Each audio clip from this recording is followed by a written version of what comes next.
Let's say this is I don't like to consider these an interview. Yeah, It's a conversation about the things that we love and Absolutely. that we enjoy. You're the filmmaker. I'm a lover of films, and so let's find out what we're going to discuss. No problem. So Matt, we met at the Cannes Film Festival. We did a couple of weeks back, or maybe months ago now. Yeah. It feels like. Yeah.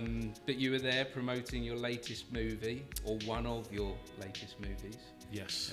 The Awakening. The Awakening, wow, what a journey that's been. We started that around 2020 when Justin Tinto, who's also the producer and lead actor of Awakening, he contacted me, had some ideas for a script, and we both collaborated on this script. It was obviously all set during lockdown. The genre is very much conspiracy thriller with a few controversial storylines involved in the film. And yeah, we just collaborated on that level for maybe 3-4 years, and then suddenly got the funding, went into production. Fortunate enough to film at Pinewood Studios, which is just, a great honour and a privilege to film. To be in that space. Yeah, I mean, incredible. Where so many have gone before, and then you're there making your thing there. Yeah, I mean, they even did the water tank there for one of the James Bond movies, I think it was Spy Who Loved Me. And they actually have the James Bond stage, don't they?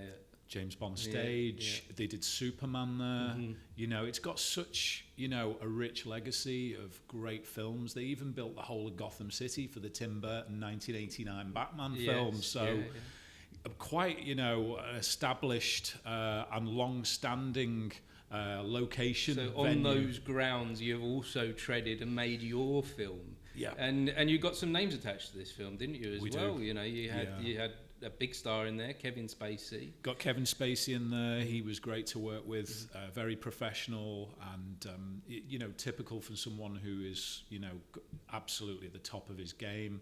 2-time Oscar winner. He just comes straight in. I think he'd nailed it within 2 takes. Yeah, sure. His scene in the film.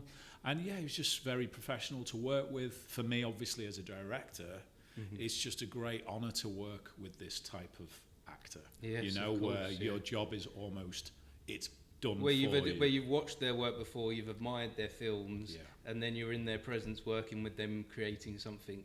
Absolutely. And we also had Peter Stormare, who's also a great character actor. You probably remember him from Armageddon, right, and from Prison Break. And he's done so many films with so many big directors, like some Michael Bay, John Woo even on Windtalkers he worked with. Yeah. So, obviously I asked him quite a few stories on John Woo because I'm a big John Woo fan. As a director, he's one of my inspirations. So Peter Stormare was great to work with. That's quite interesting because there was a point in my life where I was thinking, I'd like to be a director. And John Woo was one of those names I was, he was bringing films out like the Mission Impossible 2 and Face Off. They were huge films for me. Mega. Those films. They really changed my love for cinema. Yeah, and they were his first American films. Whereas before that, he was doing a lot of movies in Hong Kong. He obviously got a name for himself doing what they termed heroic bloodshed, which was these movies which were action films. Chow Yun-fat was basically the main actor of choice for most of the John Woo films. This is where I'm not so cultured. This is where I feel like I'm in a moment of my life. I need to go back and discover these things. You should. I'm very much in the Western cinema. But I know there's such a rich cinema to be experienced through that Eastern culture. Definitely. I mean, I'd say A Better Tomorrow, where John Woo collaborated with Chow Yun-fat, The Killer, and Hard Boiled, which is due for restoration very soon. Shout Factory in America are going to be releasing that, and Arrow in the UK. So John Woo he was just almost like an action movie auteur in the way he would handle the action scenes, and he had such a unique style that for me, when I was growing up watching his films, he was one I really took a lot of inspiration of, how you do the slow motion gun battles, and throwing a pigeon here and there, or the pigeon doves. Got to doves? It's white doves. He always has white doves, usually in a church as well, because I think John Woo was also very religious, so he wanted to have those elements in his films, and obviously became very iconic, particularly with the White Doves. I think they're in Face Off, and obviously they're in The Killer, which is one of his Hong Kong movies. So signature. But let's come back to that cinema. I don't want to come too far away from The Awakening just yet, because it is a massive thing, isn't it, at the moment? I was hearing whispers around Cannes about it, how it's Kevin Spacey's comeback movie. You know, there was a real interest in it, wasn't there, at the festival? Yeah, I think obviously because he's been not working for quite a number of years now, everyone was kind of waiting with bated breath. What was his new project going to be? Is he going to have another film come out? And Awakening looks like it's going to be that film to bring him back into the movies. I think the movies have missed him. I think he's such a great actor. He's you know, iconic in so many ways in some of the roles he's played in House of Cards, you know, from LA Confidential, and obviously American Beauty, which was a fabulous movie. So this is someone who's widely regarded as one of the best actors of all time, and to have somebody like that in your film, for me, obviously was a great honour. So, and then you've got let's touch on the controversy of actors here. So Kevin Spacey, there is a bit of controversy around him. How does that affect your film and your filmmaking process as a whole?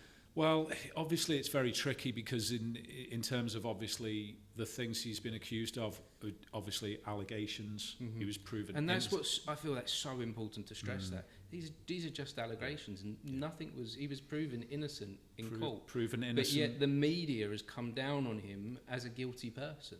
Yeah, I think they, you know, obviously the media has it within themselves to, you know, guilty until proven innocent a lot of the time for certain people and certain things. Well, it obviously sells more papers, doesn't it? Sells more papers, gets more interest involved in it, and unfortunately people end up being the fall guy for this. But you know, with people like Kevin, we're working with him on a movie. This is purely obviously for a film, and I just work with him obviously on a professional level, and I didn't want to get involved in any of the politics involved with any of the allegations that have been there before or after. But for me, it's just nice to see someone back doing their job and doing what they were born to do. And being and you were, I guess in a way it must have felt like a privilege to be in that space with him in that moment. It wasn't just another movie for him. It was the returning movie. It was the return movie, and Kevin actually came on board very, very late in the film. It was a late decision, obviously, by the producers to bring Kevin on board, but obviously he's a very important part of the film. And I think when people watch the film, they will leave the film really remembering his scene. I think it's a very memorable scene, and you know, it's a true testament to the performer and actor that he is, that he handled it with such aplomb. But any film is bigger than one actor, one person. It's a collaborative thing, isn't it? There's many more people involved with this. And there's a story that you've worked 4 years on building. Yes. So I mean, you talk of it like a journey.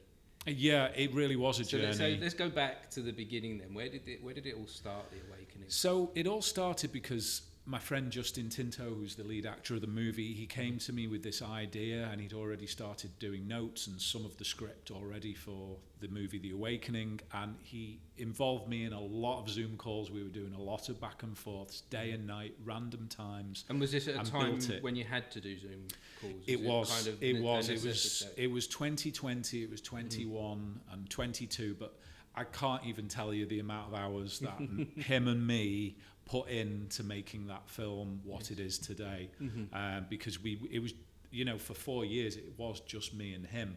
Everyone else has obviously come on board to complete the film, the producers, the cast, crew, everyone, but it was really the heart of it was him and me from the start, and we built the whole project from bottom to the top. Obviously we had quite a few, as you do, script rewrites, because you want to make it perfect.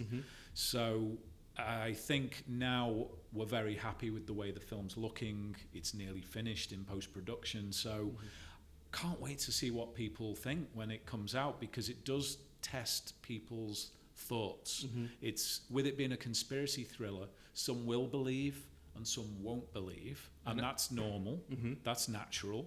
So we just want people to watch it as a piece of entertainment, and hopefully something different, rather than your generic films that you get. That's the type of movie that I love, is a movie that makes you think, that isn't delivered to you on a plate. You get far too many films are being made of this moment where it's just everything is explained, everything is proposition, everything is what did we do in the scene before and what are we going to do next.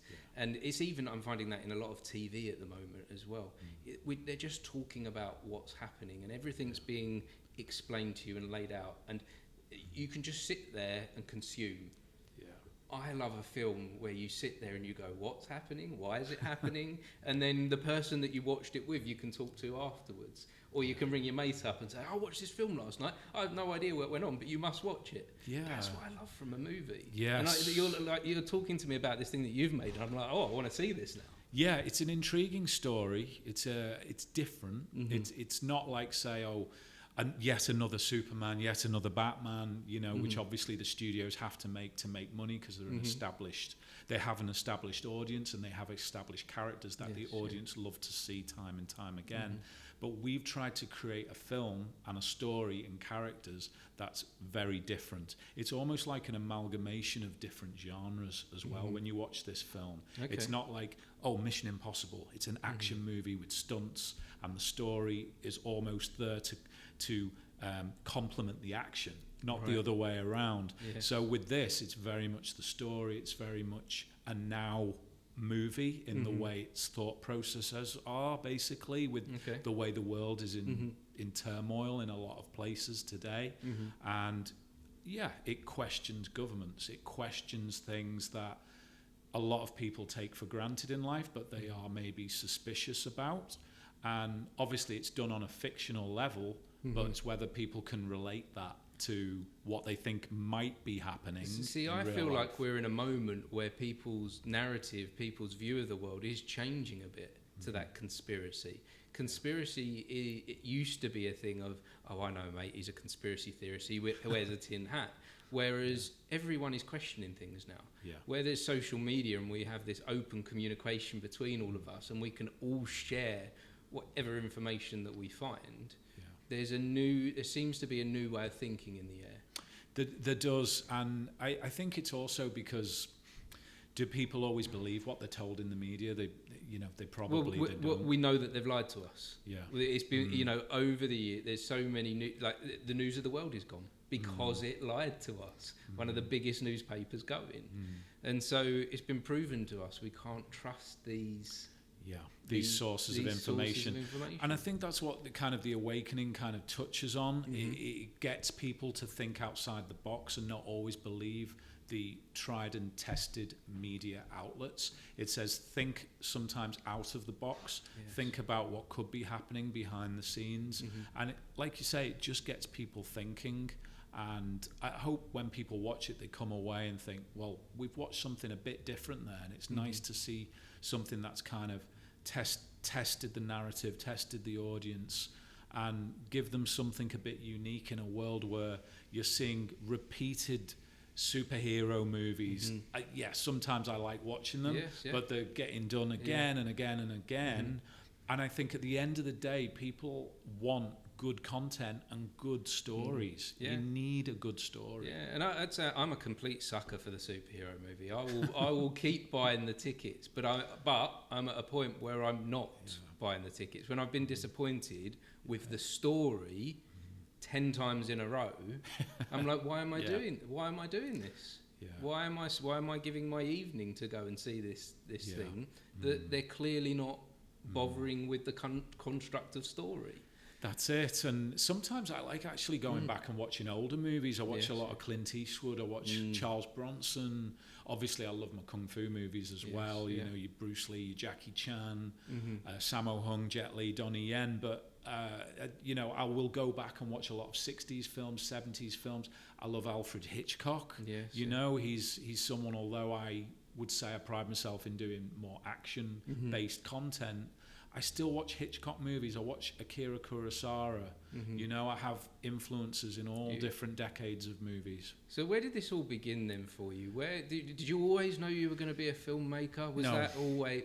I was going to be a PE teacher. Okay. PE teacher. So a PE teacher was what I was thinking of trying to be. Right. Okay. And so when then, you're at school and you're Yeah. thinking, I could do this. I could be a PE teacher. They seem to have a nice time. I was a bit fitter maybe at the time, and I'd started doing martial arts, and I think PE teacher was what I wanted to do. I think I changed my mind partly through my A levels. I changed and ended up shifting to do a course in media production instead. And when I did media production, without giving away my age too much here, it was in the early 90s, and it was at a time when media production courses were not so prevalent in the UK. So when I did it, it was very new. But really, when I did it, I was left to my own devices to just go out and film short films to practice. So I was working on editing systems that were VHS, VHS-C, occasionally Super 16.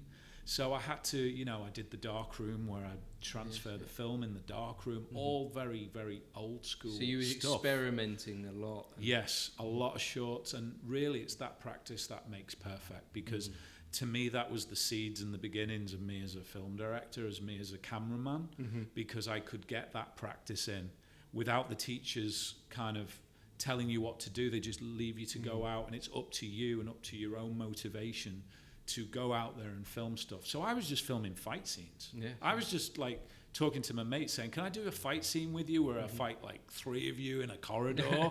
And that's what I was doing. So you were taking the things that you were interested in and just playing with them. And where fights was good is because when you would film them, there's lots of edit points. So, someone throws a round punch, you could do an edit from over his shoulder, edit over your shoulder. It challenges you in terms of edit. So inadvertently, it was something you would learn editing through, or you'd learn how to edit action through. So yeah. So having so you've got this like foundation of play in your filmmaking and your interests. How has that informed everything that you're doing now? Do you still play? Do you think? Do you still take some of that experimentation into the work that you do now? I'd like to think so, but now obviously I'm a bit more honed with it being so many years later. I kind of almost know in my head what I want, and I try to put it down in storyboards. My storyboards are not the greatest. I think people will tell you that, some of the crew on The Awakening. That's a job in itself, a storyboard artist, isn't it? Exactly. I'm not great. Mine are just stick figures. No. But at least it's in my head and it's going on the paper. And for Awakening... You're transferring the idea so that the next person can hopefully understand it. Exactly. And I'd be stood there on set with the likes of Peter Stormare and Alice Eve, and they'd be looking at my storyboards and they'd be like...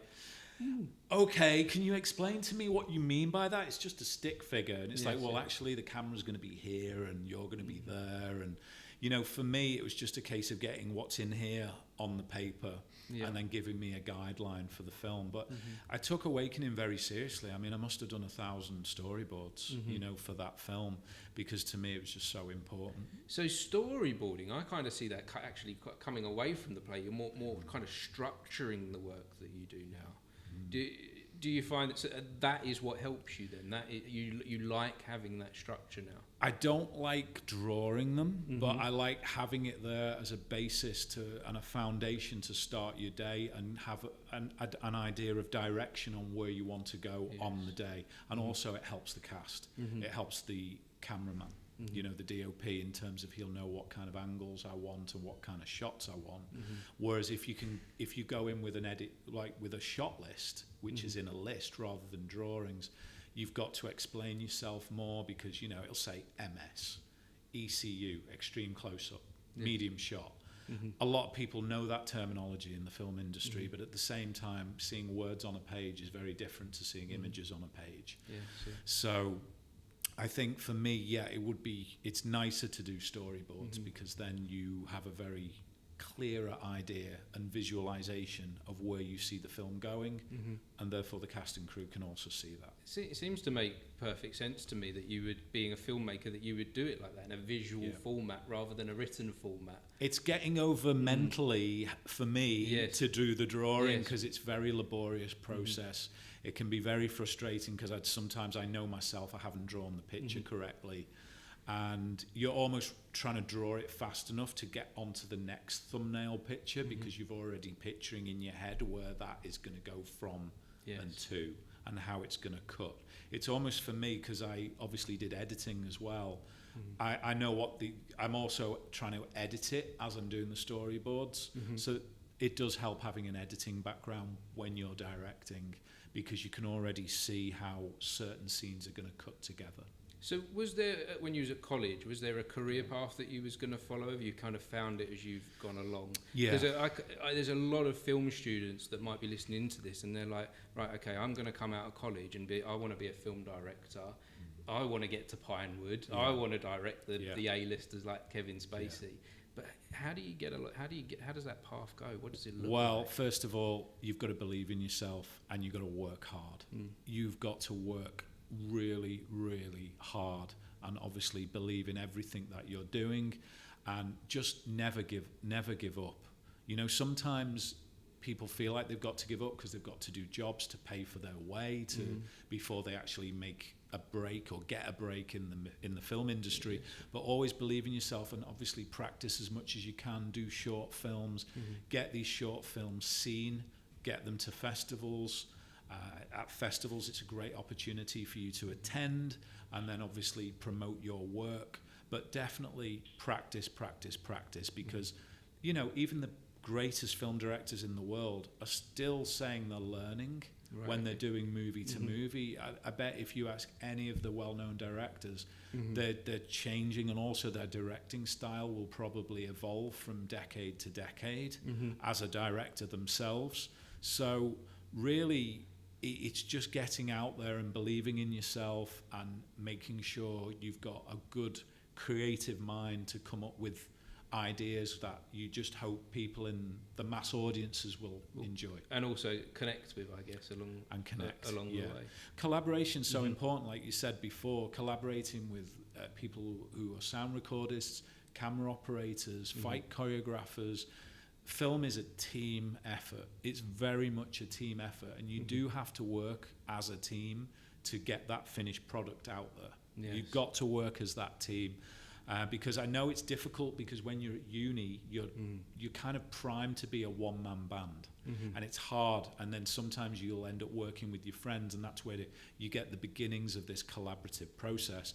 But when you get out into the real world, they will have script editors, they will have script writers, editors, fight choreographers, cameramen, gaffers. There's a lot of people and crew. So many different elements at play, and as you're in this position now where you're the director, you're looking after all of these elements, making sure that they all work, and they all work in tandem and in tune. It's true. It's almost like crowd control sometimes. And you're trying to focus on what shots you want, and people coming up to you saying, "Oh, is this makeup okay?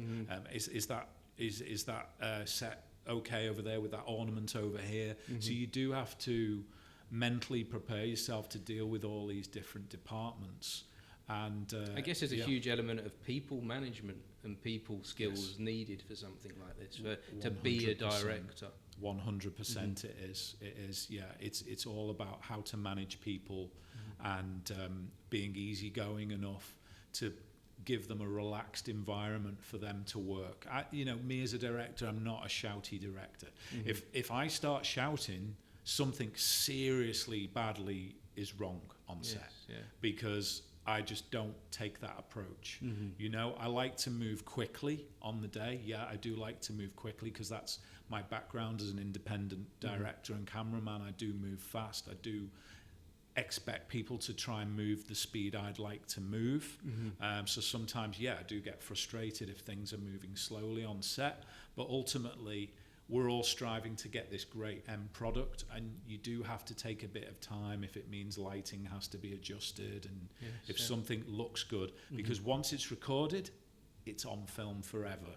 That's you it. know, so you cemented it. That's it. It's there. So 20 years, 30 years, if people watch it, you'll realize that extra little bit of time that you've taken to make that better was worth it. I want to come back to that about the people management and having the good environment. I worked on a film as just an extra a couple of years ago, and that was at the Warner Brothers Leavesden Studios, and it was a very stressful experience from the director. It was shouting from the top down to the bottom, you know, and on the bottom level as the extras, we knew how on edge this environment was, and I came to the conclusion the reason for that was money. Time is money. Yeah. And this work needed to be done. Yes. And so the stress level was extremely high.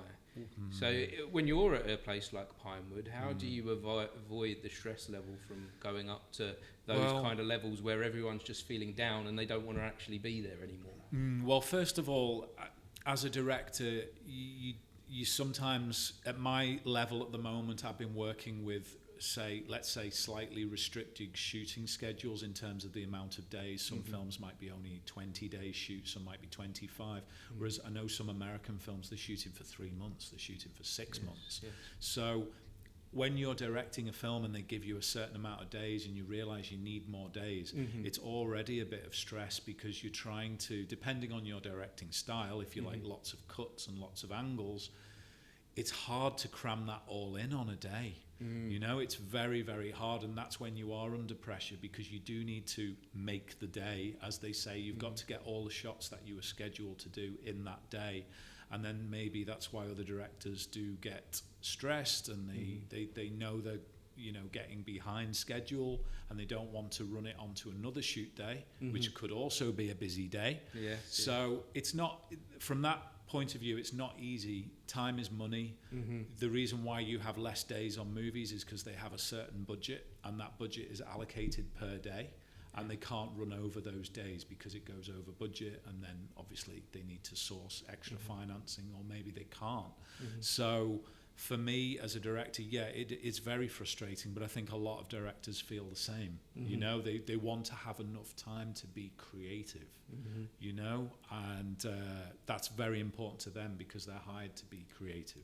And I guess that goes back to some of the work that you do in pre-production, doesn't it? In that those 4 years before you started pressing record on the cameras, that work is where you're being creative, where you're moulding the thing, where you're making that is all part of making the film. Absolutely. That build up. Well, pre-production for films is so important. For Awakening, we had a very good pre-production. I obviously sat there with the first AD, the assistant director, and we went through all the scenes. We made sure all the scheduling was done in terms of when actors were available, when certain locations were near other locations.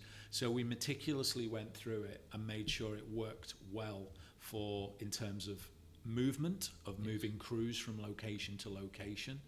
And we spent a lot of time on pre-production. I think if a film has a good pre-production, technically the shoot should go smoothly. If pre-production has issues or red flags or things go wrong, you're always going to get a curveball, no matter how much you plan. But in the planning, you can feel some security. You can feel some. It's like a safety net, I guess. It definitely is. It definitely is. So for me, we had a good pre-production on that particular film, and it all went well when we did the shoot. So I wanted to find out a little bit more about some of the other people involved with The Awakening. We've touched on some of the big names involved with the film. But who else was... Tell me about some of the other cast and crew. Well, we had obviously Alice Eve in the film, who had such a great quality. She's got such a natural acting talent that she was just perfect to play Rebecca opposite Justin Tinto in The Awakening. Just a phenomenal actress. She was very easy to work with, offered really nice ideas for her character, and we gave her pink hair as well, which is something a bit out of the box. Justin's idea, which was a great idea that we went with, but she was wonderful to work with. Eddie Hall was great to work with. Okay, you know? I know the name Eddie Hall. World Strongman 2017. Great, yes. Yeah, big guy, phenomenal physical presence. He was terrific. He does a nice action scene with Justin in the film. I won't say much more than that, but he was great to work with. You know, very friendly, very easygoing, and handled the action scene so well. You know, it's nice when people hit the ground running and can do such a great job in terms of the action, and he really did. You know, he had good control, and yeah, I think he enjoyed his experience because he had a bit of a longer action scene in this than he has had in some of the other projects he's worked on. So it was great for me to work with someone like that. And that would be great for his fans, for people that appreciate his Absolutely. work, to see him in a piece like this. They want to see him, yeah. They'll want to see Eddie Hall in these action films. So, you know, I'm so privileged to get the chance to work with him. I hope he enjoyed working on the movie, and hopefully many more to come where I can get Eddie back in a film. Great. So yeah, we had obviously Eddie Hall, and in terms of behind the camera, we had Laszlo Bill, who obviously his credits include The Martian, Blade Runner 2049. He worked on both of these projects, so he's a very, very experienced cameraman, and I had such a great working relationship with him on this movie. And we did several Zoom calls prior in pre-production to discuss the look of the movie. I had lots of reference pictures of angles and shots that I wanted to do. And both myself and him as the DOP had a great working relationship on the movie. And that really is, you know, one of the most important parts on a film is how your director gets on with the DOP. Because if there's conflict there, it's not going to be good. You're both in charge of the vision, yes, aren't you? Yeah. You're sharing a vision there, so you need sharing. Yeah. So you need good communication between the two of you. You do, and I'm a very technical-minded director because I come from a cameraman background. I had to clear that with Laz first. So just to be clear, I don't piggyback on DOPs. I don't. Some directors might, right? But I don't. I know exactly the shot I want. I know the framing I want. And then obviously I would go to someone with Laz's experience and get advice and ask for suggestions, and we would change certain things. But ultimately, I'm very clear in knowing what I want. But for me, it was a great honor and privilege to work with somebody like him who's worked on some of the biggest films. And he's given Awakening a beautiful look. You know, it's got such a nice natural look, and yeah, it's one of the first films I think he's worked on as a DOP, but as a cameraman, he's one of the most experienced camera operators you would ever get to meet. So it sounds to me like this film in particular, it's such a good collaborative project where it's just filled with talent. And with the likes of Eddie Hall, we've got Matt Hookings in there, who's in Prize Fighter, who plays a very different role in this as the villain. Matt is a very talented producer as well as actor, and he brought an awful lot onto The Awakening. You know, he attached a lot of the star talent on this movie. His contributions to the whole project were incredible, and obviously helped build The Awakening into something bigger than it was. We also had Tim Kent, who came on as producer, who was super to work with. He was handling obviously a lot of the accounting, production side, but also as a film director himself has helped and been very supportive on the movie in helping me, offering suggestions, ideas. And we've all worked very well collaboratively. I think that's the most important point, particularly myself and Justin Tinto, who played Jason Reynolds, who's the lead actor in the movie. Justin was just obviously a dream to work with because I worked with him on so many projects before. I've done several short films with him. I gave him a part in a previous feature that I did, and this is his first main lead role. Is there a trailer that we can attach to the podcast? Is that ready yet, or I don't think it's quite ready. Are we too early for that? I think we might be a bit too early. There might be some seconds I can pluck out that I can get you that we can put in the podcast. Yeah, it'd be nice to share some of these moments. We're talking about it, but as we said, you're quite a visual director. It'd be nice to get just a little bit of a taste. Yeah, of absolutely. What we can see. Yeah, I'll see what we can get hold of, and I think it. Can't wait for it to obviously come out, and now obviously people have got more of them are talking about it after announcement in Cannes, and Yes. particularly with Kevin Spacey's involvement, there's a lot more eyes on this project now. Yes. And I think people are waiting to see what this is all about. Yeah, good. So let's come on to your. I want to get on to some of your influences. We touched on John Woo. Yeah. I know you brought some items with you today to highlight some of your movie making influences. Do you care to share, yes, Matt, what we've got? Let's grab one. Okay, so I thought we'd talk a bit about VHSs. So here's a VHS here for a very, very old film, Master of the Flying Guillotine. And let's talk about the VHS as an item first of all. Yeah. We don't see them often anymore because they got overtaken by DVDs, and even DVDs have now disappeared, and it's all digital. Yes. You know, I think there's a generation out there that won't even know what a VHS is. And do you know what? It's a massive part of both yours and myself, both massive part of our lives, because in the old days, there wasn't social media. No. There was a video shop. Yes, and you went to a video shop, and I lived in a village, and we had one tiny video shop about the size of this room. Right. It was my favourite place. There you go. To go to that video shop. It was just a joy, and this is something the modern generation probably don't understand. Yeah. But you would go into that video shop, and I would spend an hour in there looking at every cover. Yeah. I'd pick up it, I'd turn it over, read it again, look at everything about it. Yeah. And that was the way to find out what new films were coming out. You'd see the posters on the wall of the video store, and you'd be like, Showdown in Little Tokyo, that looks like a good film. Yeah. You know, and that was the way. There was no YouTube, no trailers. Very But there was old excitement school. in it, wasn't there? There was excitement, which I feel like that's missing from films. Definitely. A lot these days, because we're just being force-fed it. It comes to us through social media. There's no self-discovery of the film. I used to drive well, my dad would drive in the car, my mum, and they'd drive past, and I'd be like, stop, I've just seen a poster in the window for the new Van Damme film or the new Jackie Chan movie. And you can't get that these days, you know, and they'd have to stop the car, park up, I'd run in, have you got a free poster for this movie? It looks really good, or when's it come out? So it's almost like a bygone era that always was so, you know, popular for me when I was a kid. I grew up. I've still got a massive VHS collection. You're only going to see a few today. A handful. So let's get on to the movie itself. Yes. Master of the Flying Guillotine. Jimmy Wang Yu. The one-arm boxer. Unofficial sequel to One-Arm Boxer 2.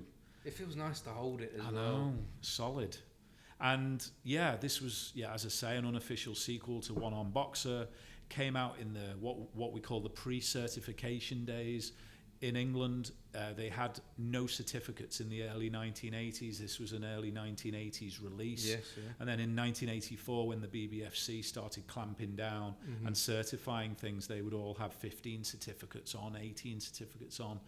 But this is a martial arts cult classic. So what would this be certified as now? Probably an 18. An 18. Probably an 18. But I guess most martial arts films would have got an 18 certificate. Yes. And some even banned around that time as well. Absolutely. I think Shogun Assassin was one that was banned. I remember Vipco releasing that one. And that obviously was a very brutal Japanese samurai film, but that fell foul, and I think that was banned. But obviously more recently it's been re-released on DVD and Blu-ray. But I used to love trying to find all these kung fu movies. So do you remember? I have an interesting thing with as a movie lover. I can remember the first time I watched a movie. I can often remember where it was. Well, I can even remember what kind of day it was and who I was with. Yeah. And I wonder if, as a movie lover, if you have the same kind of thing. I do. I'm going to grab another one. Yes. Yeah. So here's a film which is very important in terms of my evolution in films. Bloodsport. Van Damme. Okay, Van Damme. So Bloodsport, I think my dad rented it for me when it came out in 1989, and I'd just watched Enter the Dragon, and Enter the Dragon obviously had a massive influence on me, but Bloodsport was just phenomenal. You know, seeing Van Damme doing all those split kicks, jump kicks. Yeah. I mean, it just exploded off the screen. I must have watched it or worn the tape out within 6 months. I must have seen it 30 times. Wow. It was one of my favourite films, and almost started me off in this whole martial arts influenced film career that I've ended up having. Do you think there's something about Van Damme himself, him as an actor, as a performer, and as a martial artist that influenced you? I would say so.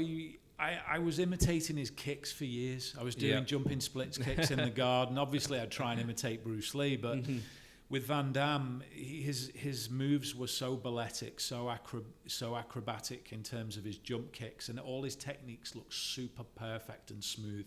His legs were extended perfectly. He knew exactly how to do those spinning roundhouses, like I say, the jumping split kicks, which became his signature move. And I wonder if this is what made you think a bit about being a PE teacher. Could well have been. You actually, you know, there was that connect. You know, I often, for me, one of the things that I wanted to do when I was young was I wanted to be in the police. And the reason that I wanted to be in the police, I only worked out when I was older, is because I liked Die Hard. And I liked Lethal Weapon, and because I like Lethal Weapon. They're two of my favourite films, and Die Hard and Lethal Weapon. Yeah, they're two of the greatest films of all time. Amazing. So I was watching them when I was young, and I was like, so that's what police do. Yeah, I was like, they go into buildings that are about to be blown up, and you incredible. That was my feeling towards being in the police force was to be Bruce Willis or Mel Gibson. Oh my gosh. Yeah. And then when I got older, I was like, hold on a minute. I actually just want to play at being these things. I don't want to do them. Well, you'd have a bit of trouble in the UK because guns are outlawed. Yeah. So, getting a hold of a Beretta, which I think was like John McClane's weapon, and Mel Gibson's might have been difficult, but they were two iconic films. I mean, to me, I wore those tapes out just as much as I did Bloodsport and obviously some of the Bruce Lee movies. I think Predator as well was another film had massively influenced me because it's such a wonderful film, so good. And I just remember Arnie was terrific in that film. There were certain directors he worked so well with. John McTiernan obviously was one, and James Cameron being another. You knew you were watching a great Arnie movie when the likes of James Cameron was directing him. They obviously had some kind of rapport where they both understood each other perfectly. And I think of that time, of that 80s period of Jean-Claude Van Damme, Arnold Schwarzenegger, Sylvester Stallone, the filmmakers knew what the actors were within the product. Absolutely. They weren't trying to say these were the best actors ever or the best performers. They were creating heroes for us. For us. Yeah, and they were creating icons and role models in a sense. It was a golden era really for action cinema and action movie stars. I mean, the action movie stars were really born in the 70s and the 80s, and obviously thread through into the 90s. With Stallone, with Schwarzenegger, with Bruce Willis, even Mel Gibson, Van Damme, Seagal, all of these people were breaking through. Chuck Norris, obviously, as well. What a legend. So we had all of these action stars coming out at the same time, and it was almost like, you go to see Delta Force 2 at the cinema, and then AWOL would be coming out with Van Damme, and then Out for Justice with Seagal, and it was just amazing. I remember looking in the newspapers and I was like, look, there's another Van Damme movie coming out. There's another Stallone movie coming out. It was a special, special time. Why don't we have that anymore?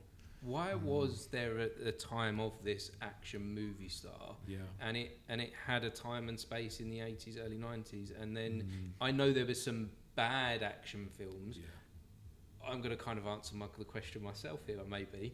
But I'm wondering if, because it started to move into comedy, action started becoming comical. Even Schwarzenegger did like The Last Action Hero. Yeah.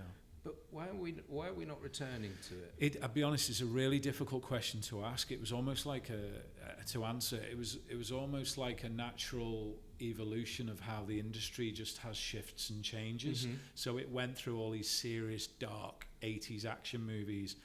Lethal Weapon injected obviously quite a bit of humour in there, which was good. But like you say, Stallone did Stop or My Mum Will Shoot, which I'm sure he would rather forget. And Last Action Hero, obviously Arnie, which Yes. fared better because it was actually a decent. I thought it was a decent film, but obviously wasn't well received at the time. I think that's one of those films that you go back and watch and go, actually, It was really this good. was quite good.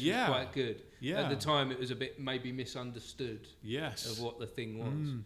But over the years, it's very hard to pinpoint what actually happened. I think the audience had just got too used to it, and there was too many coming out. Yeah, and then obviously maybe with what we're having with superheroes right now. Yeah, maybe I think we're having superhero fatigue. I think it's definitely echoed that because the superhero one has got a bit out of hand. I'll be honest, I think Star Wars has got out of hand as well. Yes, yeah. I'm a huge Star Wars fan. And are you watching? No, Some of them, yes. Mandalorian, yes. Yes. But some of the others are questionable. Yeah. You know, they really are. And I'm a massive Star Wars fan. And as a massive Star Wars fan, you should be watching them all. Should be watching them all. There was a time that if I think back 10, 15 years ago, if someone said to me, there's going to be, in 10, 15 years from now, there's going to be 10 Star Wars TV series on the TV all at one time you can watch, I'd be like, wow, I can't wait for that day. Yeah. Now the day is here, I'm like, I'm just bored by it. I think also they missed out. I mean, this is just me. I'm going to have a little rant here. No, that's what we're here to do. They missed out on prime Harrison Ford, prime Mark Hamill, you know, prime Carrie Fisher. They missed out on something like 20 years of not doing more sequels to Star Wars. And then they brought them all back when obviously they're a lot older, 2015, Force Awakens, which is a great film, by the way. I love Force Awakens, superb film. And it was great to see them back. But when I was sat there in the cinema watching it, I just kept thinking they could have been doing these films 10 years ago, 15 years ago.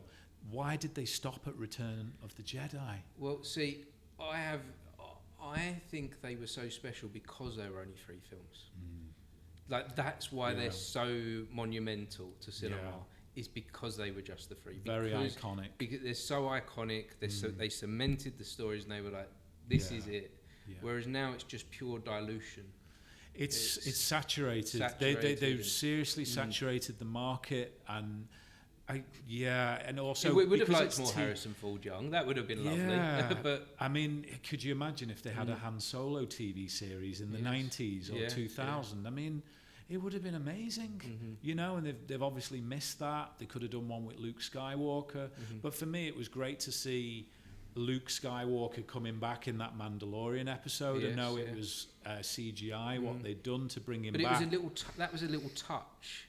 Wasn't it? It was nice. It was like, we've got this other story, but we're just letting you know he's still part of the universe here. Yeah, it was great. That Luke Skywalker's out there doing things, and that was a really nice touch. Yeah, because that's what I was expecting. The sequel to Force Awakens being. Yes. I expected to see him do some action, and there was nothing. You know, for me as a Star Wars fan, I was so disappointed in the 2 other sequels. I really was disappointed as a fan, because I wanted him to do more. And for me, because I love the Luke Skywalker character, didn't feel like Luke. I also feel like they weren't strong movies. Again, they weren't doing that storytelling thing. There was so much concentration on the special effects and who have we got in the film, just to make sure their names are on the poster, that the actual story, I can't even refer to what it was about. Yeah, it's frustrating. And also, you and I would probably go back and watch the original trilogy anyway, because I would go back and watch those, you know, every day of the week. And I still love going back and watching them. I watch them every now and again. Yeah, I would love to get the original Star Wars unedited, pre-96, before Lucas retouched it all up, moved around a few scenes before that happened. Yeah. Because I do have memories of watching Star Wars on TV. Someone's done them. Well, I heard that the BFI actually showed them last week. Oh, wow. Yeah. There you go. We should have been there. Yeah, and it was it was one of the top CEOs of Disney had actually allowed them to show it. And so there's me thinking that maybe they might come out. They might come back. If at Disney they've said, okay, you can have it at this show. I think a lot of people would love to see them, because that is the versions that you and I both watched. Yes, yeah. I don't want the retamp. Like, the retampered stuff's okay, it will do, but it doesn't feel the same. No. Yeah. It's lost a bit of its heart, I think. lost a bit of that. And obviously we can all tamper with films. We can all go back and start wanting to tweak things, change things. But sometimes they are of their time. Yes. I know it was of its time and it had special effects.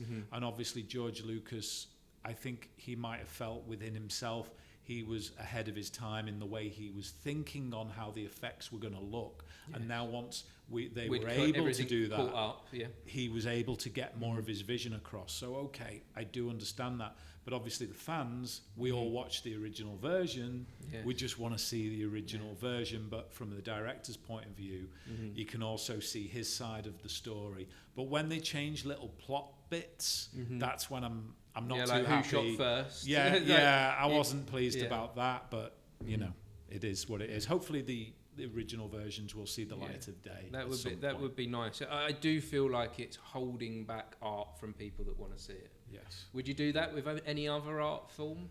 Would you do that with a painting? Would you do that with music? Would you say to people, no, you can't listen to this anymore, you can't look at this anymore, because we've decided we retouched it and we did it better? Yeah, it's a very valid point. I think with film, personally, you shouldn't go back and tamper with it. Sometimes you do because you've got director's cuts, but at least they call it a director's cut. It's like Blade Runner. Yeah. Blade Runner, we've got 6 or 7 versions of Blade Runner. And now that's a whole nother... They've milked it. They've really gone into that. They've milked it beyond belief. And obviously Apocalypse Now, how many cuts... I love Apocalypse Now. It's one of my favourite films of all time. I haven't got a clue which version to watch. No. There's so many of them. And it's like, someone tell me which is the one I should be watching. Yes. There's one called like the director's cut, the final cut. I guess I would think that's down to you as the audience member. Which one do you watch? Because like you said with George Lucas, he would tell you to watch the ones that came out in the mid-90s. Yeah. He would say those are his definitive cuts. Yes. But for me as an audience member, that's not the definitive cut. You remember the original and you want to see what you originally saw and originally experienced and grew up loving. Absolutely. And also that in some ways gets related to AI, because I know some of the James Cameron films have been re-released with AI processing, let's say, on Blu-ray and 4K. And some people have been voicing their views that they weren't too happy because some of them just the skin tones in the films look overly smooth or a bit waxy in terms of that natural cinema grain that you saw in the past. So, you can't please everybody, I guess, all the time. But, we're in an interesting time when obviously AI is going to be playing a big part, and it's up to us whether we embrace it or not. Well, so with TV, do you know about TVs at the moment? That they've got a lot of TVs have got AI programs in them to change how you see the image. And it doesn't, the AI doesn't want you to view the image necessarily how the filmmaker intended it. Wow, so I didn't know about this. So if you they just want to give you, the AI just wants to give you the most pristine, sharp, smooth clarity picture it can possibly give you. Yeah. It wants to make it as high definition as possible. That's what the AI's job is to do. But as a filmmaker, you might have wanted to present a film in 24 frames. You might have wanted it to be dark and dingy. You know, there was a reason for that creative decision. Yeah. And the AI on these TVs are taking away that decision now. You can turn it off. And every time someone buys a new TV, I say, turn off the AI. Yeah, it's amazing how many I've seen in hotels and stuff, and they're on the wrong settings. Because it's the automatic. It looks too stroby and when there's movement, it looks too clear. There was something nice and natural about this old cinema grain of 35mm, and I just feel films today are too clear, too sharp in some ways, and we have lost that kind of natural raw texture that film gave you. What do you think that means for the audience that don't fully understand that, for the new generation? Well, sadly, that's what they're born into, and maybe they won't be able to understand the older films. They'll look at them and, I'm guessing, and go, why is that so bad quality? Why is that film grainy? Because they haven't been brought up the way we have. We were brought up in a way where 35mm was like the privileged format, because I couldn't shoot on 35mm when I was a film student. It was so expensive to get the film, the processing, the telecineing to put it on video, to edit it. So it was just a huge amount of money. So like every era before me and my era, we all had downsides of working on films, and mine was obviously when I was shooting in the 90s, everything looked like video and I wanted it to look like film. Yes. Whereas now everyone's spoiled because you've got DSLR cameras. You could shoot a movie on your phone. Yes. Right? Seriously, you could shoot a film on your phone. Phones are so clear if you get them in the right settings and you know the right angles. That's what we're living in now, and that is also going back to what we were originally saying at the start, why stories and narrative is so important, because now technical quality has gone much more improved, much better. So the way to get your stories and ideas to stand out is to have really, really good ones. And this is the thing with AI, actually. So someone was saying to me how scared they were of AI recently, and how it's going to destroy the whole of cinema, because you could get someone in a bedroom, type a few prompts, and make a movie.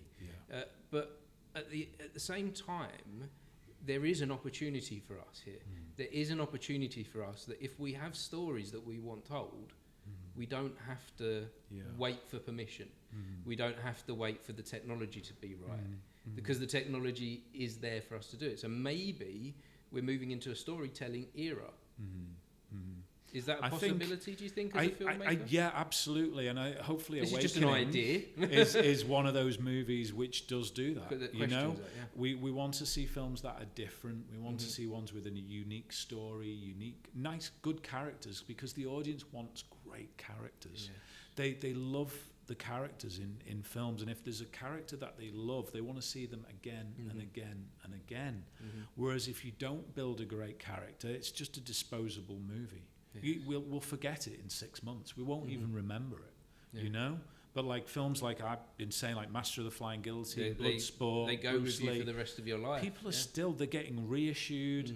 There's people are still watching these movies. People are still talking about these movies. Enter the Dragon 50 odd years later, and people are still talking about it. You know, Steve McQueen, Bullet, the car chase. Wow. It's iconic. You know, James Dean, and that all came down to character and story. So this is a good reason to go back and watch older films as well, because you can get a lot of inspiration and a lot of ideas on how to do that. So we brought a few more films. Oh yeah. Along. Okay. Let's see the next one then. All right. So we'll grab a random one here. So here's a film called Street Night. Street Night. See, that is a one I haven't seen, but I feel like the cover is one that I would have looked at a lot in the video shop. And it's signed. It's signed. I was very fortunate enough to meet Jeff Speakman, who's the lead actor of Street Night. One man, no limits. One man, no limits. He's such a lovely man in real life. Obviously a great guy, a master of the art of Kempo, one of Ed Parker's students. He did a film that was very iconic in the 90s, A Perfect Weapon, and The Perfect Weapon. And yeah, when I first saw The Perfect Weapon, I remember showing it to my grandfather at the time. And I even said to Jeff, when I met him in Vegas, I went to his academy, met him over there, and I told him the story. I said, my granddad used to give me money every single week to rent your film. And he said, really? I said, yeah, it's a true story. He loved that film so much. He was giving me the £2, £1.50, whatever it was, and we must have watched that film together. And Jeff Speakman, like many other actors in the 90s, was like a big video star with movies that obviously came out. This was Canon Film Group, but also New Image were doing films in the 90s. So you had stars like Michael Worth, Jeff Wincott. Many people, Olivier Gruner, who did Angel Town. They had this big 90s market for action stars, which were obviously coming out after the likes of Stallone, after the likes of Van Damme, Seagal, and the market was flooded with these action films. It was great. In the video shop again. King of the Kickboxers, No Retreat, No Surrender. You know, there was so many that I grew up watching, and I loved all of them. You know, and do you think it was them as actors, or do you think it was the story within these films?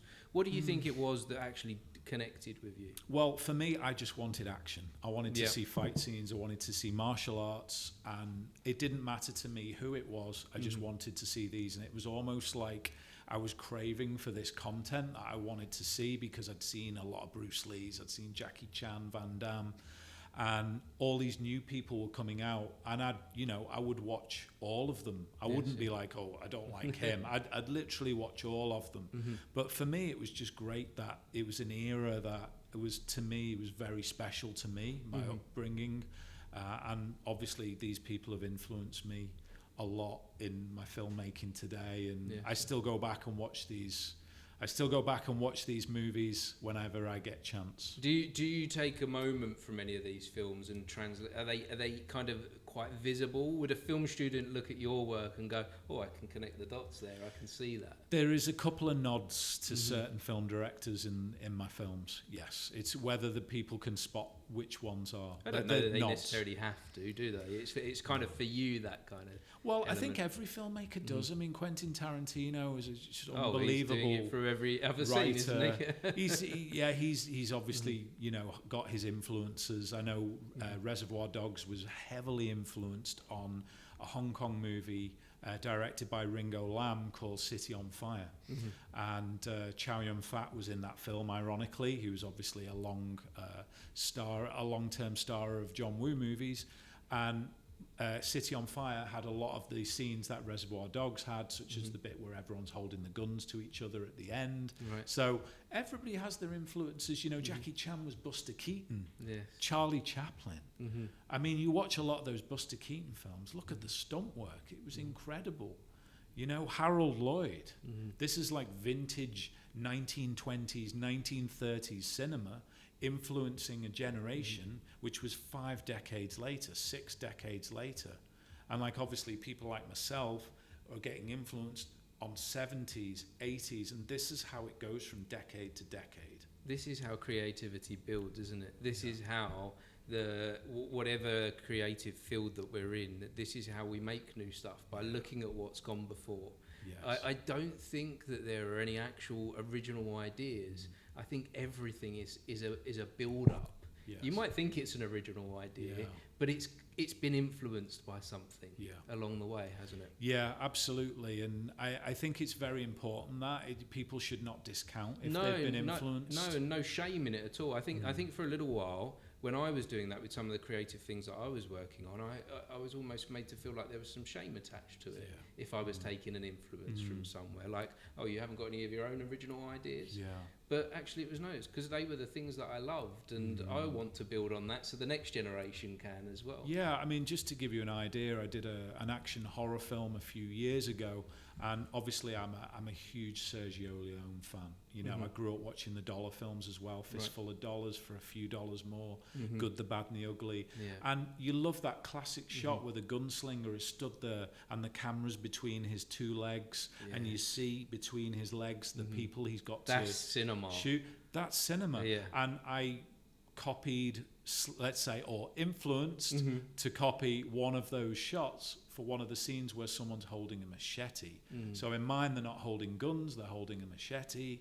But it's just those little moments. It's like a little nod to him, because obviously he was one of my biggest influences when I was growing up as a film director. And if it works as a storytelling technique as well, why not? If your story is better portrayed with that technique, with that image, that moment. They're only moments. You've just nailed it. They're only moments. They're little moments, but ultimately I have to make a 90-minute film, a 100-minute film. So the rest is all me. Occasionally there'll be the odd nod here or there to a famous film director who I've been influenced by, but ultimately this is still my vision. Yeah. This is still my piece of work, and I do think it is me. And the influence is part of you. Exactly. And then you don't know how you, or me, or other film directors might influence another generation. Yes. So it's almost like are passing the torch, Yes. you know, in some ways, you know, from decade to decade, with different filmmakers coming through and evolving and changing, and, you know, because Jackie Chan, sadly, is getting old now, isn't he? I know we've just had Karate Kid, but, you know, he won't be able to do the incredible stunts that he used to do. Who's the new crop coming through? Is there a new crop coming through?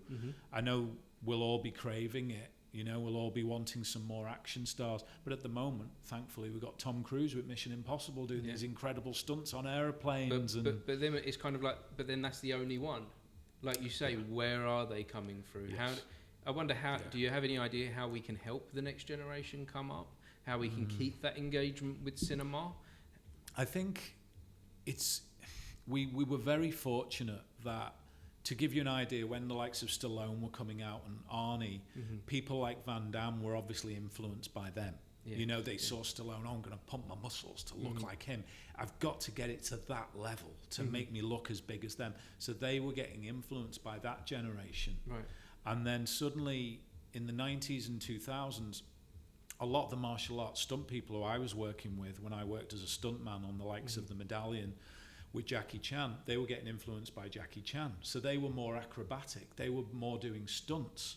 So each generation, you know, it's being tweaked slightly, being altered or affected by the previous one.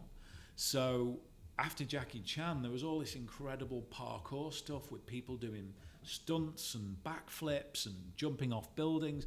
So then new martial artists coming out between 2010 and 2020 were now martial artists that could do parkour, that could do jumps off buildings, that could do 360, can do gainers, all these kind of crazy, incredible moves influenced by the generation before. And that couldn't have come if we don't go all the way back to Bruce Lee. Exactly. Without those steps to get there. And Bruce Lee, I would say, was very much the catalyst in a lot of these modern day influences in terms of martial arts. He certainly was the very first martial arts movie star. Yes. The first bona fide one. There was obviously martial arts stars that came out, obviously one of which you saw there, Master of the Flying Guillotine, Jimmy Wang Yu, and people like that, David Chang, Tai Lung, all these people that were coming out in Hong Kong. But Bruce Lee was the first one that really broke through internationally and did an international movie, Enter the Dragon, to obviously accompany the Hong Kong movies that he made. And what an influence he's had, not only on martial arts, but on cinema, on pop culture. And people, you can walk around, you'll find T-shirts of him, you'll find posters, he's on key rings. Do we have a T-shirt here? And we got one. We've got one here, Got one here. Fighting Spirit Film Festival, which is a great film festival that's held in London, that does a lot of martial arts films, and obviously they've screened a couple of Bruce Lee movies before, keeping the legacy alive. Yes, yeah. But yeah, Bruce Lee, I would say, was pretty much one of my main influences in my life. Enter the Dragon, I think, was the first martial arts film I saw. Yes, yeah. And my dad showed it to me half recorded off ITV. Isn't that a strange... That's definitely something generations won't understand. There are so many movies the first time I watched that were part recorded, because someone would have to run and get the VHS tape, would have to take it out the wrapper and put it in the machine and press record, and that would take time. And maybe you wouldn't know you wanted it recorded until a few minutes in. I know. So there were many. I've got an older brother, as you know, and he would do that quite often for me. He would record programs for me, but only part way through. So I experienced a lot of films. Terminator 2 was one of them. Terminator 2, classic. I think, started for me at the moment where he got John Connor on the back of the bike. Right. And he was saving him, and the big trucks coming. That's where the film started for me for many years. Okay. So, great. And that was okay. Yeah, obviously classic film. And you always had to make sure the tab was broken. If not, someone might accidentally, dare I say it, record over something that was very important. Would do? She would get a piece of sellotape and sellotape it back up so she could record her things. All the time. I know, and that's sometimes when you can lose great. Because one interesting story was Enter the Dragon was shown uncut on ITV in, I think, 1984. And after that, it was censored on VHS releases for years and years later, and people were still trying to get hold of that original 1984 the TV recording. Yes. There's the same with, it's a different genre, but Superman the movie. There's a 3-hour cut, isn't there, of Superman the movie that was aired on TV, but you'll only ever see it if you recorded it that night. Because it was TV. Only shown. Well, it's funny you mention that. The same thing happened with Superman 2. So that was shown on Irish TV. Accidentally, they showed some kind of Betacam master that had some extra scenes. The Richard Donner cut? It had certain scenes from the Richard Donner cut in there. And no one knew where that tape came from, as far as we know. And suddenly that kind of fueled the fans to go, maybe there's this other version out there that we haven't seen. Release the Donner they did a cut. big petition. It had hundreds of thousands of signatures. And then in the end, Warner's even got Richard Donner back in, and they professionally went back to the 35mm negative and recut it, and even brought him back in the sound studio to rescore it and do all new sound effects. And that saw the light of day. So great. Was it Richard Lester that did he was the one that took over. So I do prefer the Richard Lester version because, but then again I do, because I'm a huge Superman fan. But then again, I think the Richard Donner one, even though they did try and finish it, it wasn't never really finished, was it? It was never, they stitched it together. They stitched together what they had. Yeah, they stitched it together. Like I think his screen test was added in there, and he looked a couple of years younger in the screen test. So you were watching it out of interest rather than entertainment. I think is what absolutely. You do with that. But there was a few scenes I loved, and I loved the bit where I think Lois Lane falls out of the window and she ends up dropping off was it the Daily Planet? She falls off the building and Superman goes down and uses his vision to hit something, and then it kind of cushions her fall. I remember that, and I thought, wow, that's a great scene, and why did they cut that out? But again, when you have a new director, they got new ideas, so maybe they just had to alter it. I would very much like to see the 3-hour cut of the original movie, though. I'd be very interested for that to be re-released. Oh, the first one? The first movie, because they released it in 2 parts on TV. Right. So they did this week, we're showing you part 1, come back next week for part 2. Right. So, an hour and a half each part. Right. But that had material in there that's never been seen again. Wow, when was that shown? That was shown shortly after its theatrical release. It was like a one-off major event in the United States. So it wasn't here, it was in the United States only. And apparently there are a few people that have VHSs floating around. Right. But it hasn't it's one of them things that actually hasn't made it to the internet. We'll have to track them down. Yeah, I think one film that's always stuck in my head, where I'd always love to see what the alternate cuts were like, is Tango and Cash. Really? Okay. Which is an odd one, I know. Yeah. But Kurt Russell, Sylvester Stallone, fun film, apparently had 3 directors. Right, okay. And if you see the trailer's got loads of scenes which aren't in the finished film. That's interesting, because it does feel a little bit like a film that has very mixed tone. Yeah. One minute it's a comedy, 1 minute it's very serious and dark. I think that's what it is. It's an amalgamation of all these directors and then plucking bits out of each version and creating one that the studio were happy with and move forward. But like you are with Superman, I would love to see Tango and Cash, really, somehow come out and see what the other ideas were, in terms of the other scenes that they shot. Yeah. And then there's interesting one staying on the superhero thing as well, the Justice League, the Snyder cut, right, that they released during COVID, because they didn't have. I think they only released that one because they didn't have so much content to put out there.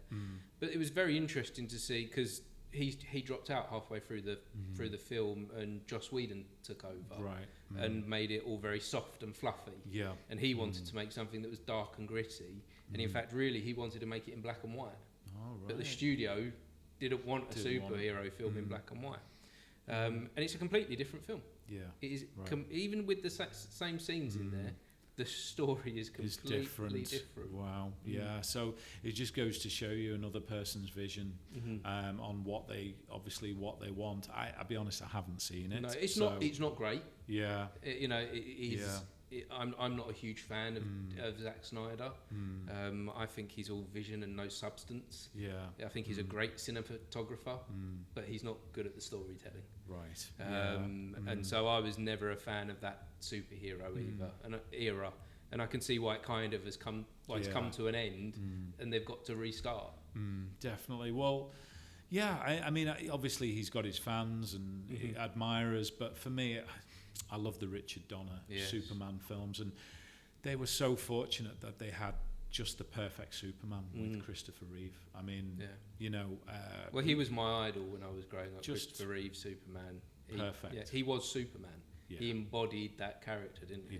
He did, and you believed in him, and he was just amazing, and, you know, I think... No matter how hard we try not to, we always look for Christopher Reeve whenever there's another Superman. I find it very, very hard to watch a new Superman if it's not Christopher Reeve. Just because that's the way we've been indoctrinated watching Christopher Reeve as Superman. By becoming the part, by embodying what it means to be Superman, more than just playing it, he cemented who he was within it as well. Yes, absolutely he did, and he made the part his own, and great casting, great choice by Richard Donner, who's a fantastic director, by the way. So, Superman films are some of my favourites. They're in there with the Indiana Jones, with the Star Wars, in particular the Superman movies. The movie that Richard Donner. Part 1 and 2. I like 1 and 2. But they kind of come together, don't they? It's a continuation of the story. Really good. But Richard Donner, he was the one that really went, you can do this. You can take these comic books and put them in the real world. Because before that, no one thought it was possible, did they? No. They tried it with a few things, but it just didn't connect. Yeah. And it still took a little while for other people to realise that they could do it also. I guess Tim Burton would have been the next one.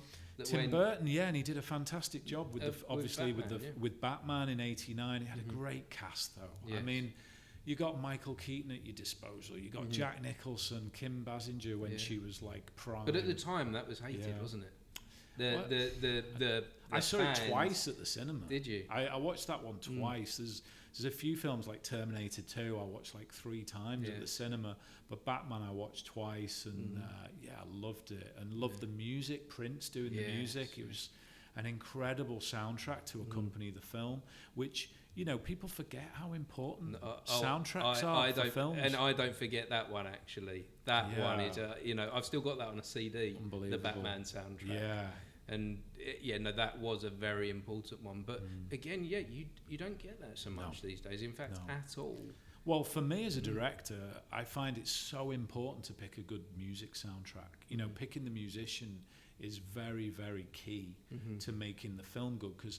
People forget half the movie is sound and music, right? It really is. You get carried away because film is visual. You get carried away in the visuals, You get carried away, but ultimately the sound and the music is what embodies and what kind of is the brother and sister relationship behind making this film perfect. Yes, you know, so I think the music really carries the emotion of the film, doesn't it? Yeah, it really does. And you could watch the most powerful film in the world and you strip it of the music, it's lost its impact. You know, it really will have done that. Whereas look at Superman. That theme tune, you know, it was hard for me to watch. You only have to hear one beat of that and you know it's Superman, don't you? And they've even brought that to the new Superman movie is coming out in a few weeks. And they've re-infused that music, that John Williams theme, back into this one. I'm glad they have, because, it's from watching the trailer, it works. It works because you're like, that's Superman. I'll still watch it. Obviously, I'm always a bit hesitant because, for obvious reasons, I won't go into detail. But I mean, I will still watch it and hopefully appreciate it when it comes out. I've got my tickets for opening day, 11 a.m. on opening day at the IMAX in London. Wow, that should be amazing. I hope it is. If it's not, you will hear about it on the podcast. They've got Superdog, haven't they? And as a comic book lover, because I'm a comic book lover. I'm not just a film lover. I love comic books, DC comic books in particular. I'm a fan of. I grew up. That's all I read growing up was DC comic books, and so for them to be making those films now, and it looks like they understand the source material. So to me, that's only from seeing a 3-minute trailer. But from that, I'm excited. Yeah, definitely. Well, looking forward to seeing it as well. And it's obviously, nice to see another Superman film. Nice to see another Karate Kid film as well. Yeah. So, they are. And bringing Jackie Chan back into that as well in the world. Yeah. Like they're mixing the world of the Karate Kid when they tried to reboot it. With the original legacy. It's incredible how they've managed to fuse those two together and hopefully make it work. I've not seen it yet. I'm looking forward to seeing it. But is it out at the moment? Yes, it is. Out at cinemas at the moment, and I'll probably catch it at some point this weekend.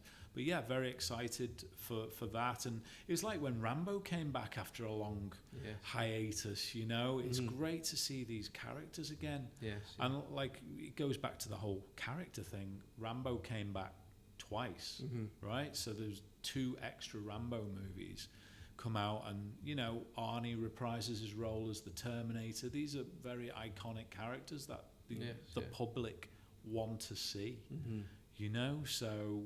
yeah, it's very, very nice to see these characters again. It fuels some excitement, doesn't it? It doesn't always work. Yeah. But we do get excited by it. We get excited by it. Yeah, exactly. I mean, sometimes we always go back to the originals, but yeah, it's just like when I knew Mark Hamill was coming back to play Luke Skywalker, I was like over the moon. I was like buying Star Wars posters everywhere. Yeah, I wonder if sometimes that's part of the reason it's done.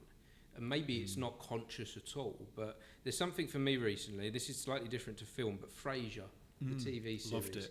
Loved it. I loved that. Fantastic. brilliant. It was so sharp, witty. Yeah. It was it was actually quite unexpected because it was around the same time as Friends. Yeah. But it was an American sitcom, but it was different to Friends at the same time. So different. And it was actually a bit more grown up, wasn't it? But you could still enjoy it on a light-hearted level. Amazing. And filmed all in Seattle. Yes, yeah. Which is where Bruce Lee spent quite a lot of time. Right. Okay. But just the fact that it's just beautifully portrayed by Kelsey Grammer, and obviously the character was a great character that they had, and you can never get bored of watching Frasier. No. My mum and dad, if I go around to their house, they'll be watching Frasier. It's a nice, comfortable, easy watch, and it's fun as well. But recently they brought Frasier back, haven't they?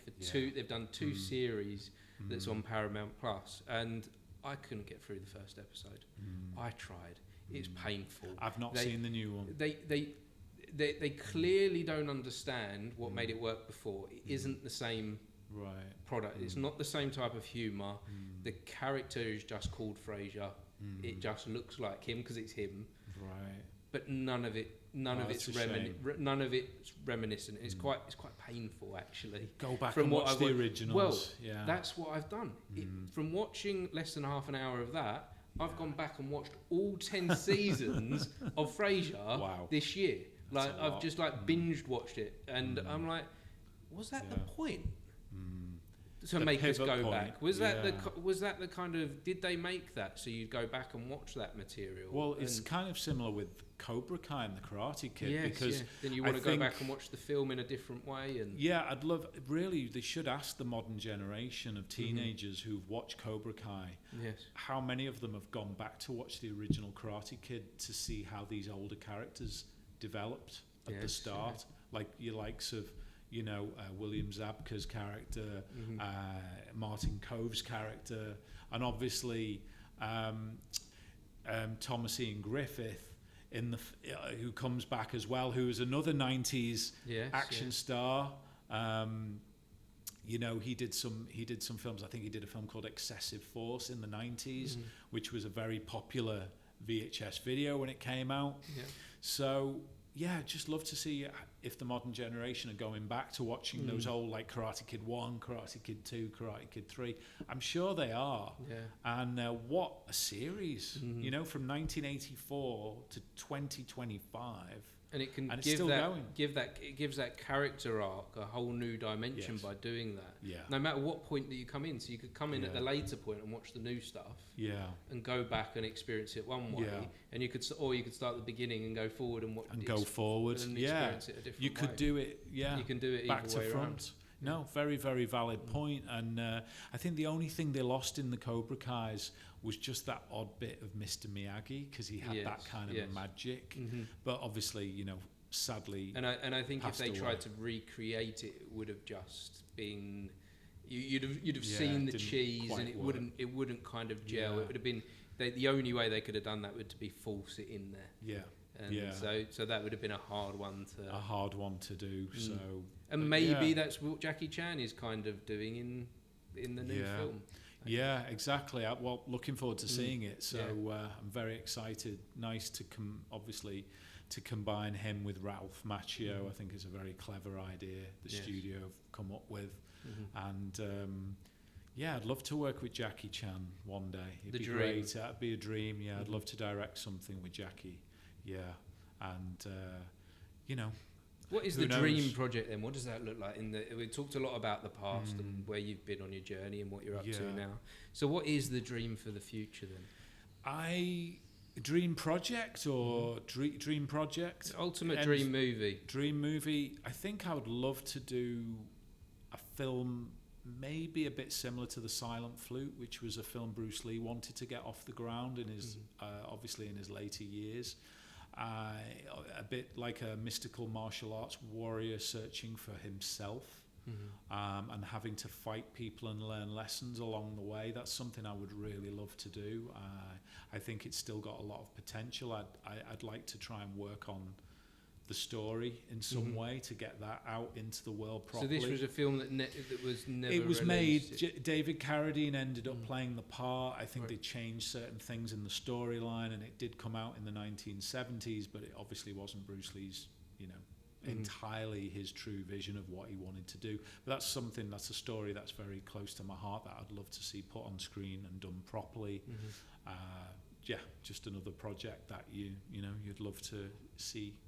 You'd love to see that story come alive, and we've talked a lot about the actors and the performers in these films. Who is the dream person that you would love to be in one of your films? So many. Oh my gosh, I could write you such a long list. Al Pacino, Robert De Niro, Clint Eastwood, obviously.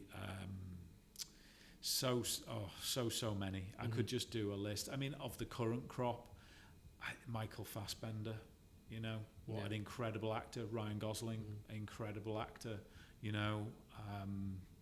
I've got so many people I'd love to work with, but they're just obviously just a few. Johnny Depp, great actor. So it sounds to me it's like these character actors that you're interested in, these people that portray. DiCaprio, amazing. To be honest, when you work with these kind of people who are obviously so top of their game, it makes your job done for you. It's all kind of done because they're on the level. They know exactly what to do. They know how to perform, and they perform at such a high standard. Well, this has been great, Matt. We've explored a lot here, haven't we? But we did bring. I did see one more movie down there. So let's finish with this one here. Okay, so. We'll start with this one. We got. Oh, there's two more there. Two more. Okay, good. So we got this one. Tiger Cage. So this is another VHS video released by Imperial Entertainment in the 1990s. Yeah. Ironically, this is Tiger Cage 2, but they released it as Tiger Cage 1.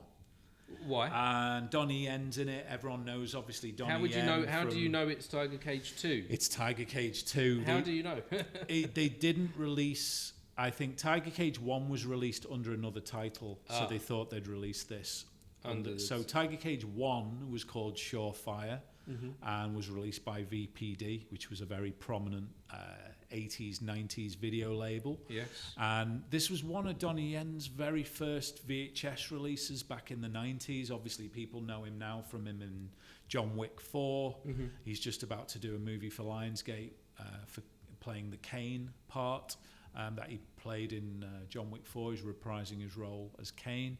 And obviously he was in Star Wars Rogue One. Okay. He played the blind Yes, I know. man with the pole. So, yeah, this was one of his early 1990s films, one of my favourite films when I was growing up. I loved, obviously, Donnie Yen. He just was an incredible martial artist, very fast, very quick, had some very good similarities to Bruce Lee as well in terms of his speed and his techniques, looking so good with his kicks. Right. So, yeah, and a blast from the past there, a very nice old VHS rental for you. And so there was one more. One more. This is an oddity. This one is different because this one isn't a VHS, is it?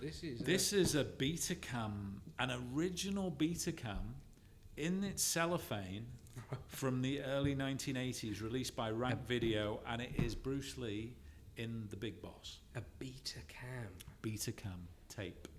Original Betacam. Now, I guess there's not many of these around. I don't think there is, From particularly 1974, it's kept in the original case. Well, it's an early 80s release. Right, okay. So it will have come out in 81, 80, around that era. And, fortunately given that kindly by a friend, and it's, one of the prized items in my possession. Obviously a classic Bruce Lee movie shot in Thailand, The Big Boss. It was his first Hong Kong movie that he made. A very iconic film because it basically launched him as this new martial arts movie star. 1971 it was filmed. I love the subtitles these videos have got on here that you don't get these anymore, do you? You get the name of the film, The Big Boss. You get Bruce Lee, the star of the film, but then it has this like sub message here, doesn't it? No evil on earth could survive the fury that was Bruce Lee. I miss that. And people miss the voiceover, man. Yes. But they also miss the taglines. The tagline. Tiger Cage has got a good Each one. You and should every drag one that of these, haven't they? Yeah, the one at the bottom. Let's grab that one. Tiger Cage. Look, that's a great one. There's that one. They had two choices and one chance. No chance. Oh, down the bottom there. No chance. It's great. It's great. I couldn't see that in the light. Yeah, that's brilliant. It's brilliant, yeah. They've got so many good ones. And we're missing that, aren't we? We're discovering things that are missed in films that I feel like we could bring back. And I feel like, Matt, that on your next film, I want to see one of these taglines. I would love to. And it could be coming back because even when it comes to cinema art, like the art is kind of almost going full circle because in the 70s it was all hand-drawn art, and they had these amazing designs from the likes of Tom Chantrell, who was doing movie posters. And then in the 80s, 90s, it was more pictures, and it was photos and of people. cutouts like we've got there on Tiger Cage. Yeah. Whereas now, it's going back a bit more to drawn pictures. There's a new martial arts or samurai film come out, which is a Scottish samurai film called Tornado, and that's got some artwork on it, which is obviously done in the old kind of cartoon watercolor style. So I feel like the potential that it could come full circle with some of these things that we're missing in the movies. Absolutely, yes. And it's like anything, it has its era, then it moves on to another one, and then the next one is almost like an amalgamation of the previous two. So everything has its, things come back in the future. So the future for you then, Matt, we've talked about the dream a little bit, but you are actually working on a project at the moment, aren't you? Are you at a stage that we can talk about the documentary that you're working on? I'm working on a magic documentary, which I've been on for about 2.5 years now. It's a very nice, interesting project about a person who is striving to become a member of the Magic Circle, which is a very esteemed group of magicians in London. The likes of Paul Daniels is in Magic Circle, Dynamo, Penn and Teller, all these really well-known ones. But this man has obviously suffered mental and physical problems, so he's got more of a challenge to get accepted in this particular Magic Circle, and the documentary is about his journey. And so has he experienced this already, or are you following on the journey? we're following him on his journey. We have been doing that over the last 2 years, and then we're in post-production now on that project, and hopefully that will see the light of day very, very soon. So very exciting, and also hoping to get some more movie projects off the ground, but there's nothing I can really talk about just yet because they're still very much in the early stages. Well, I look forward to seeing some of these projects. I definitely look forward to seeing The Awakening. You must let me know when that comes out. I will do. There's not an actual release date of it yet. No release date but yet. But it's going to be soon, that's for sure. Fingers crossed, this year or early next. We're looking forward to getting that out into the world and seeing what people think. Excellent. Yeah. Well, thank you for sharing today. Pleasure. Matt. And if anyone wanted to find you, they wanted to find out a bit more about your movies. Where can they find you? Well, they can find me on Facebook if they go to MJR Pictures. They can always send me a message there. My YouTube channel, which will be MJR Pictures, Matt Routledge. You can find me on YouTube and also on Instagram as well. My head title is Matt R. Director. Excellent. So, I'll be sure to add everything into the comments of the podcast. Thank you so much. If anyone has been watching or listening, thank you for joining us for this conversation. Thank you. It's been great, and thank you for having me. Thanks again, Matt. Nice one. Cheers. Cheers. Thank you. Nice one. Bye-bye. Bye-bye. All done. All done. There wow.